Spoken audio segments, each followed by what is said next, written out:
So in today's video, I'm going to show you the best camera settings and controller settings. Now to access this, if you're on new gen, you need to press left on the analog stick and then press A on the controller or the same X on your thing. And it's going to open up this.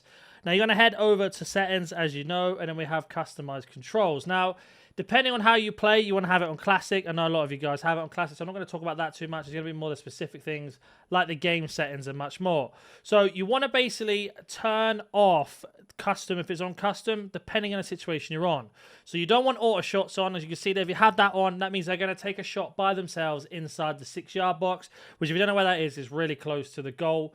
You turn that off, you shoot that yourself. Assisted header is the same thing. Now, I know a lot of guys are going to love to have assisted headers on. I promise you, the more you practice this without this on, the better it is. Shot assisted, yes, you want to have that on. Time finishing is completely down to you. Now, if you don't know what time finishing is when you press shoot, and then you shoot again as soon as your foot hits the ball. If you green it, normally that increases your chances of it going in. Now, auto flare passes you want to have off. They're like skill passes, so the AI would just do like, or your player you're controlling will do random skills. You don't want that on. Through ball assistance, lob assistance on semi each. That is because if you have it on manual, it comes down to your power. While semi means it will do the distance depending on your power. So let's say you had somebody running clean through. You went full power, it will put it through full power. If you tap it, it's going to be to the closest person. When it's on manual, it doesn't matter. It will lock onto one person only, and depending on how much power you're on, that's where it'll go, and it will be the same for your pass accuracy. So you want to have that on semi, same as through ball and lobbed. Now, ground passing and crosses, have it on assisted. Lob passes on assisted as well. Pass, player lock, receiver. Now, this depends on your play style. In my opinion, having it on late is better than having it on anything else. So what this means is when you pass the ball, it will lock on to somebody in that parameter of the ball as late as possible. Now, the reason why you want it on late is because just in case the AI moves a different direction or runs away from the ball, it will then lock onto somebody else closer.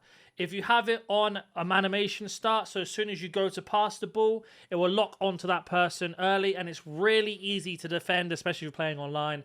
So make sure you don't have that. And power-up's the same. So when you power your pass, as the bar's going up for power, it will pick someone. So say if you lightly tap it, it'll pick the person closest. If you put full power, it'll pick someone further away. So you want to have it on late because then you can decide yourself. If you make a bad pass, you can switch to somebody else and change it. In terms of pass sensitivity, that is honestly down to you in terms of if you have stick drift or not. You only have high or normal. Play around with it. I'm sticking it on normal. Now, defending is just where it gets interesting. Now, you want auto clearances off. Clearance assistance on directional just means the direction that you play it, and when you press clearance is where the ball's going to go. So say if you're pressing it to the halfway line and you clear it, it's going to go halfway line. If you put it to the throwing line, it's going to go to the throwing line. Jockey you want on manual, it doesn't really make a difference. And then you want to have, now this is where everybody got it wrong last year. We had tactical defending and advanced defending. Now, advanced defending means if you press a B, it will attempt to do a circle, it will do a standing tackle. And if you press A when you're standing shoulder to shoulder, it will push them off and it will hold them out. Whereas when you have it on tactical, all it does is just have the B tackle and nothing else. So if you're running side by side, you will not be able to push them off the ball, unlike if you had advanced defending on. And then if you go to pass block assistance, again, you want to have that on. Switching only to on air balls, nothing else. Don't have it on automatic, don't have it on loose balls, don't have it on air balls and loose balls.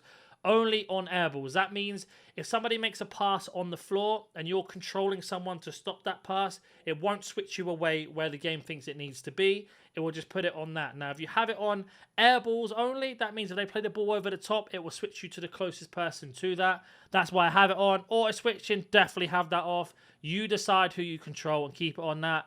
Right stick switching is with the right stick, and you can choose who you want to switch with while pressing the right stick. Player relative, again, is basically, instead of having ball relative, player relative means, let's say your person is attacking and you've got 2 centre-backs in front of him or 2 players in front, but you want to control the player further out wide to mark the pass. Change it to player relative because that means you'll switch to the players at your direction, whereas ball relative means you only switch closer to the ball. So have it on player relative. Sensitivity is completely down to you. I'll have it on 4. Next player switching classic is just LB or L1. Reaction time modifier is the same thing. Then we have the sensitivity for that. Player lock is when you click in both analog sticks and you are running with the ball, you control somebody else, you can pass it to them. And then we have contextual dribbling. turn this off. I promise you, you will thank me for this. If it is on, turn it off. Now, contextual dribbling is when you're in a one-on-one situation, your player will dribble slightly different.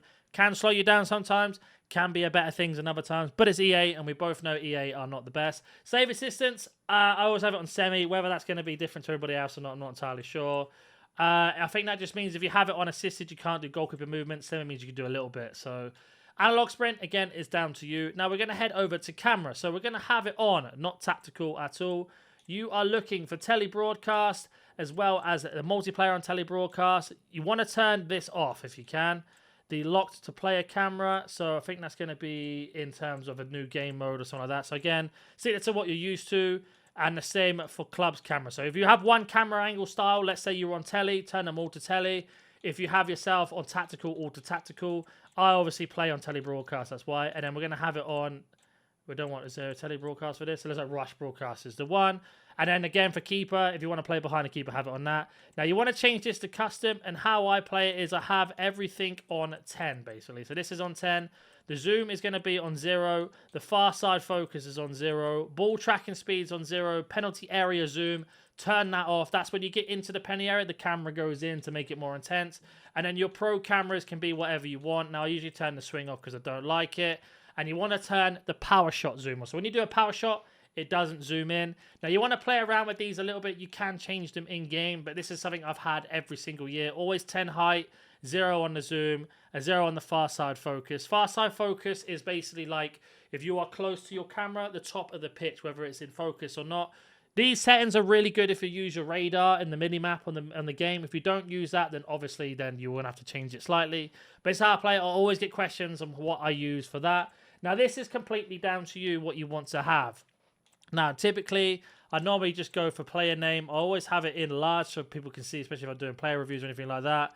The communication system and the fade is completely down to you again. If you want the play style, plus is above the head. So let's say you got finesse shot plus and they shoot, it will come up and show you.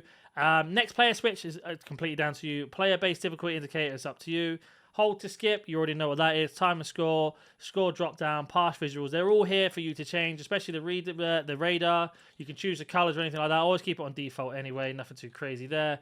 And then that is pretty much going to be it for everything. There are some other things we could probably talk about. Hypermotion insert overlays, I recommend turning that off because it won't delay your game or spike it or anything like that.